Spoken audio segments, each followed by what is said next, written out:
Hey folks, Nathan here. Nathan B. Butler, that is. This is my channel where you'll find things like From the Star Wars Home Video Library and such. A lot of Star Wars content, almost 700 videos as of right in Star Wars. This is yet another attempt at doing a quick Let's Play of Robinson the Journey. Now, I've tried this originally and recorded about 45 minutes, or broadcast for what I thought was about 45 minutes, and somehow when YouTube processed it, it came out to 10 minutes and lost a bunch of my content. I then decided I was going to do a full walkthrough because I have finally hit the 100% mark. I've done everything, got the platinum trophy and everything else. And in doing that walkthrough, somehow something that was recorded that lasts for about an hour and 15 minutes or more, which showed up initially on YouTube as an hour and 15 minutes or more, once processed, came out as a minute and 40 effing seconds. So this is sort of a last opportunity to do anything with Robinson the Journey as far as live streaming goes, and possibly maybe putting the nail in the coffin of me doing any kind of PlayStation VR live streaming outside of trying to show off the Battlefront VR content on December 6th. So, gonna give it a shot here. This is actually one of my favorite games for PlayStation VR at this point. It's sort of a puzzle-solving, point-and-click-ish type of adventure as you're walking through the environment, where you're interacting with creatures on this alien world that for some reason, which they never really explain, is an alien world inhabited by dinosaurs and other creatures that make sense from Earth history. Yeah, I don't get that myself. Alright. So I'm not starting here at the beginning. I actually was in the process of doing a walkthrough, like I said, when everything kind of went crappy on me. But I want to show you one of my favorite areas as we first enter it. You do a lot of scanning in this game of various creatures for your infotarium, as it's called. You're controlling your movement with the left stick. You are turning with the right stick, and you can do it as either these little pie slice things where you just click once and it moves, and no matter how much you hold it over, it just clicks once. Or you can set it so that if you hold it, it'll click multiple times, like boom, boom, boom. Or you can set it for smooth transition. The smoother it gets, though, the more likely you are to get simulation sickness. This is Higgs. Higgs acts as your little buddy throughout the game, helping you solve puzzles and whatnot. This is all controlled, though, with a DualShock 4 controller. So even if I were to say climb this, I'm using the left and right analog sticks, or no, sticks, the left and right shoulder buttons to climb up onto this little ledge and back down. There is no option at this point. Whoa, a little too close. There we go. Had to recenter myself. There is no option at this point for PlayStation Move controls, although it would look like it given the thing that you're holding in your hand. It just doesn't seem like you could control this game properly with Move controllers. You would need to have a Move navigation controller from the PlayStation 3 era that has an analog stick on it, but that doesn't exist right now as far as I know, as far as what the PlayStation 4 is able to use in relation to PlayStation VR. This is Robinson the Journey. Depending on where you go, this is either going to be $40 or $60. Okay, its original advertised price was $40. Amazon, Best Buy, and some other places stuck with that, especially with pre-orders and whatnot.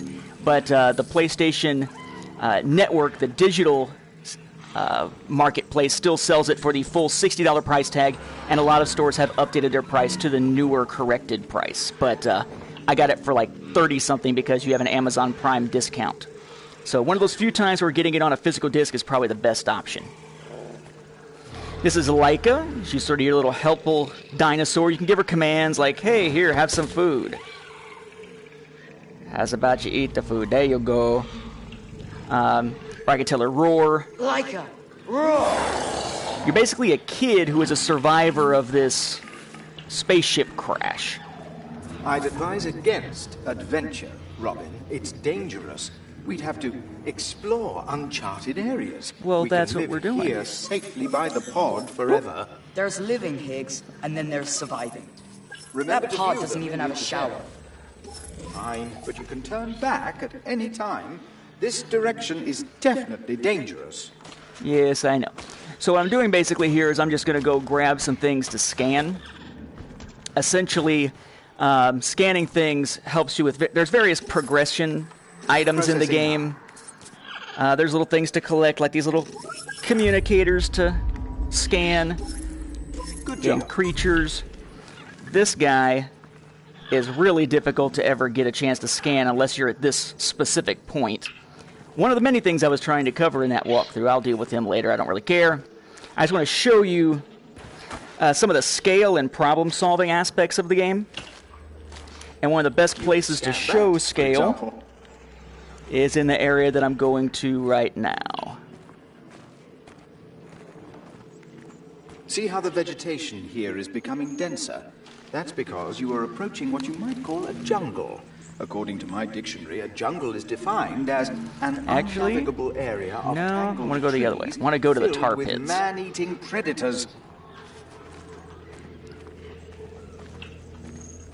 Everything kind of goes off in different directions.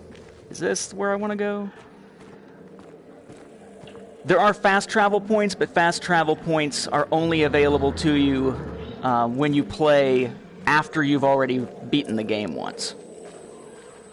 Well, Fireflies!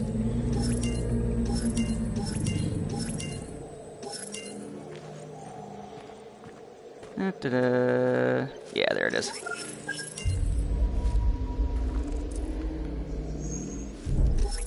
Moss or whatever those are. That was the bones of a long-necked dinosaur. Which type, I don't recall off the top of my head. I'm heading to the tar pits, and again, my purpose here, to a large degree, is to give you a sense of There are scale. only herbivores in there, Robin, but Haven't they actually have gone up big here, I don't feet, think, before. And they aren't very discriminating. Herbivores also attract predators, and you don't want to become a snack, now do you? Hello? Oh well, nothing up here to see. Alright.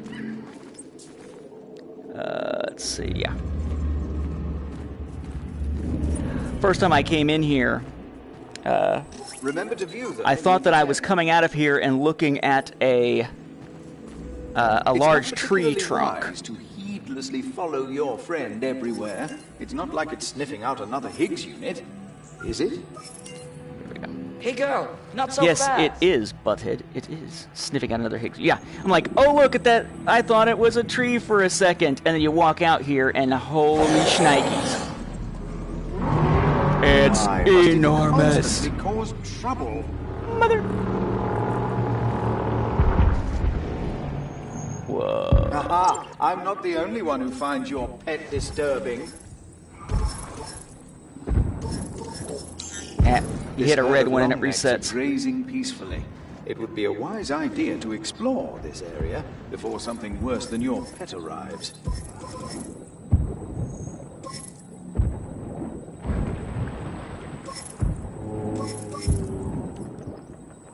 Oh.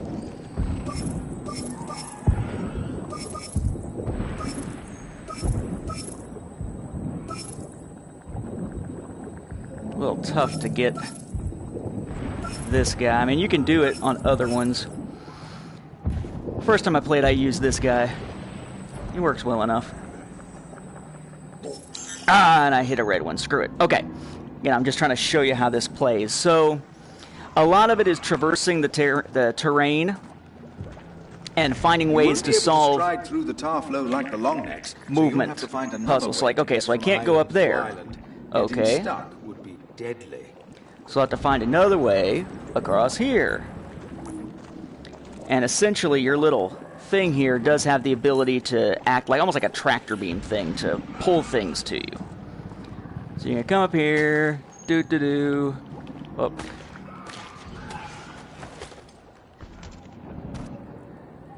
Look, up top, yay, etc., etc. I think that debris is holding it firm. Move that, and now this falls into place, and I can go back down there and use that to traverse.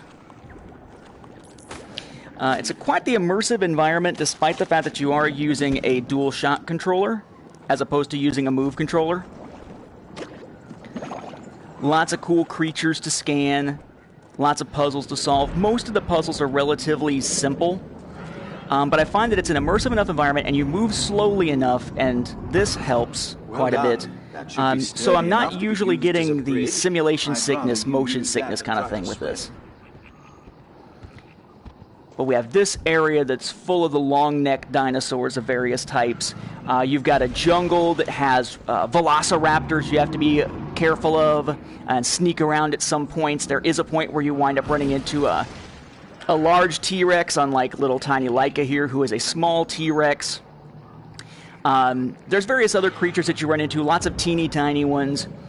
You're interacting with them, like, for instance... we'll see.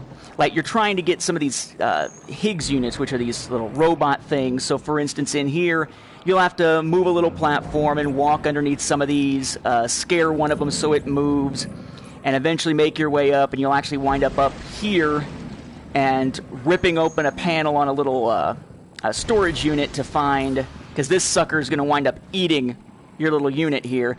You'll find a similar color thing in there that's full of food and feed it to him, so he winds up dropping your unit, and then you wind up, scanning it to get access to information. But some pretty cool environments. You got jungles, you got tar pits, you've got a graveyard with a bunch of bones of other animals and whatnot. It is, of course, a 360-degree full environment. Not a lot of high places to look down, but there are a few times where you're climbing down some really, really, really tall things to get down to where you need to be.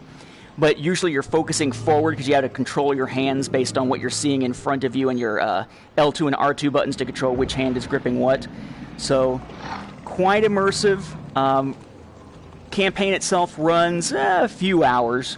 And if you're going to go through and actually scan everything, that takes you a little bit longer. I actually probably took maybe a total of about 6 hours or so to play through and then go back and get all the different things I had missed to get the Platinum Trophy and to get the full 100% progression.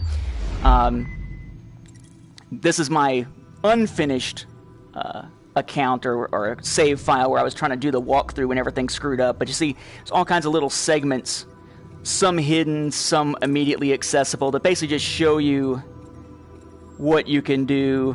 Like land creatures, what do you need to scan? Oh, look, there's question marks because we're not going to tell you what they are, but there's this many more to scan and so on, to eventually get you the full progression.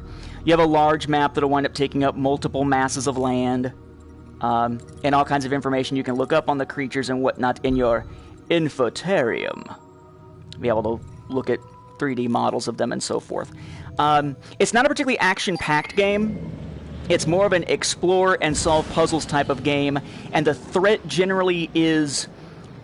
It's not super pronounced, even when you're dealing with, like, the velociraptors. It's not running from them, it's bypassing them. And if you don't bypass them the right way, yes, you die, but it's not like combat or anything like that. This isn't situated for combat. It's a puzzle-solving, grab things and move them type of game, traverse the terrain, climb to the right places, find the hidden objects, and so forth type of game. But whereas I usually don't like that type of game in a regular gaming context, I gotta say, it works really, really well, and is really cool with the size of these creatures and the immersiveness of the atmosphere. Need to find a way over here. Here for PlayStation VR. Higgs also, let me see, can I get you to activate? No, I can't yet. Higgs can give you sort of a bird's eye view of everything, but I don't think he'll do it until I'm a little further over. Come here. Yeah, I'm trying to just show you quickly before this thing craps out, if it's gonna crap out again. Alright, hey Higgs, can we do it now? Where'd Higgs go? Hey, you little punk. Nope. I want to show you a Higgs puzzle, but I'm concerned of how long it's going to take. Oh, no, no! Oh, it's gone. I have to wait for it to essentially respawn over there. But yeah, I mean, you're climbing, you're doing some... There we go, terrain traversal. This kid's got crazy long arms sometimes, by the way. But as you're going along, you're looking for hidden things. For instance, if I go to the far, far, far end down here, oh, look, a scorpion. You're turning into quite the naturalist. You can come back here and then turn and, well, have to go a little bit further, probably. Turn around and, oh, look, there's another thingamabob to scan another communicator. And so on and so on and so on. But I mean, oh, whoa, almost died there. Gotta watch your footing. But yeah, very immersive, very cool world. Not a lot of stuff necessarily to interact with. Like, you're not going to bump into those branches and move them or anything like that, but a lot of creatures that you can deal with. Just a really cool, fun experience. I would highly recommend this. I would say this is probably one of the most fun, most engaging, most immersive experience that I have had with PlayStation VR. I would say that this and something like Batman Arkham VR are going to be two of the types of games that you're really going to want to use as a sort of proof of concept to show people, yes, PSVR can do some pretty cool things, and even turn types of games that you might not be all that interested in regular gameplay into something that you would actually play because it is in a VR environment. So, with that, I will head out of here. Hopefully this has actually saved the entire freaking stream this time. And that'll help let me know whether or not to bother streaming other future PSVR games. I have a few left that I haven't taken the time to show you guys yet, so hopefully more of those coming up soon.